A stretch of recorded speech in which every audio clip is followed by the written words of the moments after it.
Alrighty guys, so let's talk novenas, a wonderful spell format that is definitely a little bit intensive.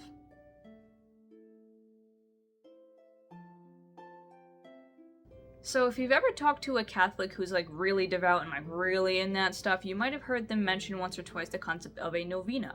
You also might hear a lot of, Catholic folk magicians talk about novenas as well. That's because these are 9-day prayers that are really fantastic for focusing on a certain goal and putting in that energy, that work, that intention with each day that passes. By the way, if you want to see these videos 2 weeks earlier, consider subscribing to my Patreon, where you not only get all these videos, but also recipe cards, specific deity profiles, and lots of other interesting things to look at. Video tiers start at $10 a month, so definitely consider checking it out. So now here's the thing, the word novena comes from a Latin word like novum, which means 9, right? 9 days. And Catholics will claim that this comes from Acts like 1:14, where it says that the apostles and Mother Mary just came and prayed for a long time. It doesn't specify 9 days, but between Jesus kind of just beaming up into heaven at the Ascension and then Pentecost later, it is apparently said to be 9 days. Knowing what we know about Roman culture, we can see how these are kind of just intertwined and used to justify this syncretism, which isn't a bad thing. It's just good to know that. And it turns out that a lot of things had to do with the number 9 in Roman culture, so it's very possible that obviously there isn't really any mention of, 9-day prayers or something in the Old Testament. If anything, Judaism and the Israelites actually had more to do with the numbers 12 and 7, but in Roman culture, many things had the number 9 attached to them. For instance, one source goes a little like this. The author Livy recorded how 9 days of prayer were celebrated at Mount Alban to avert some evil or wrath of the gods as predicted by soothsayers. Similarly, 9 days of prayer were offered when some wonder had been predicted. Families also held a 9-day mourning period up to the death of a loved one, with a special feast after the burial on the 9th day.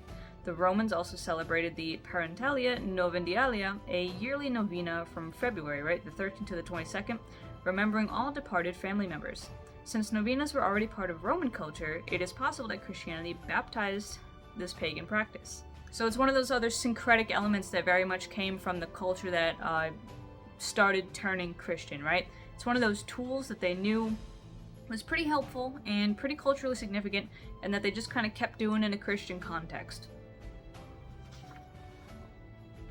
And so in modern times, and even way back in the day, there were certain times and places where novena masses, like an entire mass liturgical, day, would go on for 9 days, right? You would repeat that mass for 9 days straight. And those cases where that happened was usually Christmas, where one day represents like 1 month that Jesus was in the womb, right? Leading up to his birthday on December 25th. And another place was in funerary rites. When someone died, we would have that 9 days of mass where we come and we do the whole song and dance and all the prayers and everything to kind of send that person off well. There's some syncretic fun afoot. However, of course, with novenas, they weren't always just like super loved, right? Not everyone was super excited about novenas. And in fact, some people actually called them superstition, right?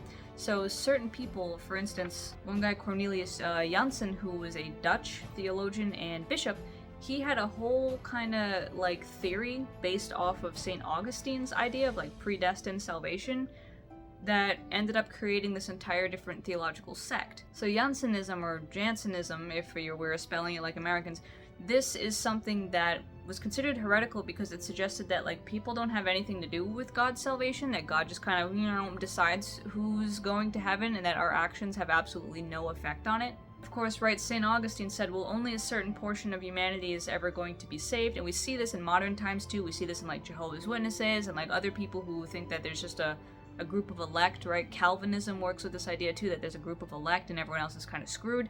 Most people kind of take the idea that because God knows everything, he already knows everything we're going to do, and he already knows like who's going to get it right or not. Janssen seemed to think that no, it's just God doesn't give a damn about what we do, and he's just kind of playing, bingo here and just rolling that big bingo ball until everyone gets saved or thrown away. Not hard to see why this idea was not good, because obviously even just with Calvinism and other such things, you get people who are asking, well, okay, if that's the case, why do I try to be a good person at all? If I already know that I'm of the elect because I got a sign, why do I need to continue following these rules? This was what got Anne Hutchinson kicked out of the colonies in those little Plymouth situations.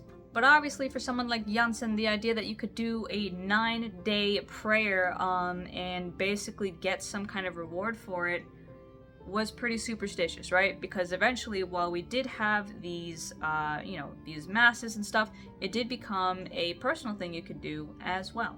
The idea of a novena as a prayer is one in which, just like with the Mass, you pray for 9 days to either Mother Mary or to a specific saint that is, the patron of something you're trying to do. For instance, if you're trying to get a house, you might do a 9-day novena to Saint Joseph that he might intercede for you, right? So it's not that they are, doing something for you directly. It's that they hear that you're having a hard time, they see that you're really dedicated to it, they see that you're giving them candles and flowers and things, and they say, I'll put in a word. Right, that's the idea of what intercession is. It's these saints literally putting in a good word for you that your wish will happen.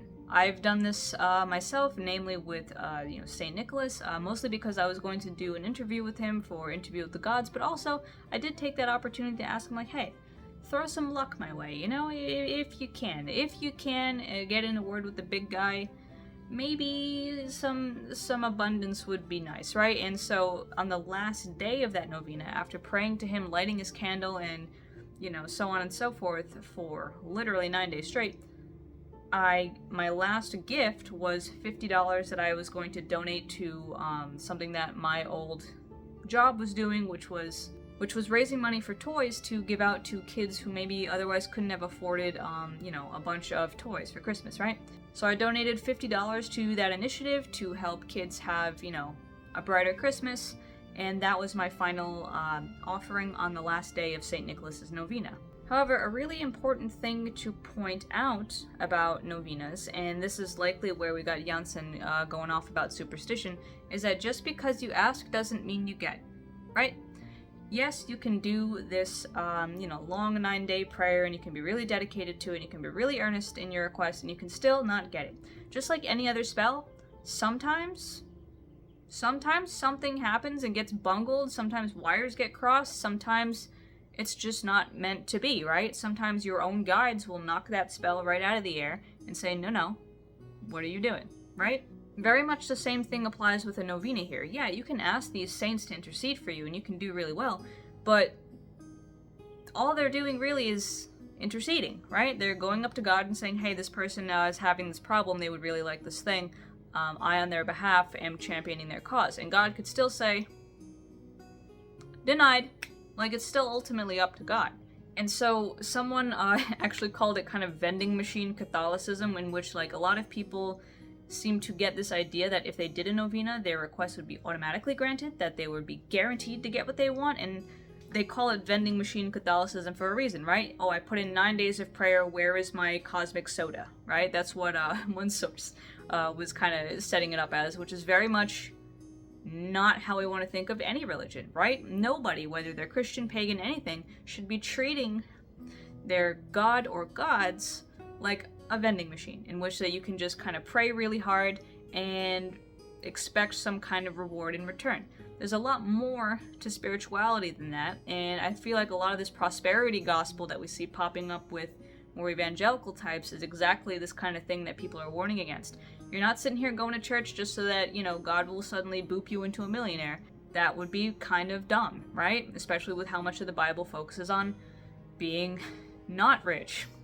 But there are stories where this kind of give and take situation goes on, right? And so there are some stories of saints kind of appearing to people in visions and saying, hey, ask me for help and I'll help you. But there are conditions, right? And one example is actually with one dude with St. Francis Xavier. So this one person, Father Mastri, right, in the 1600s, right, about 1633, he has an accident and he is deathly ill, and he is likely going to die, and so he asks and prays for help. He asks to not die and to be healthy again, so on and so forth. And he gets a vision of St. Francis Xavier, who says, hey, your request will be granted, but you have to go do missionary work in this place and you will be martyred. It's a pretty tall bill, right? So like basically, yeah, you won't die now, but you will die later, kind of thing.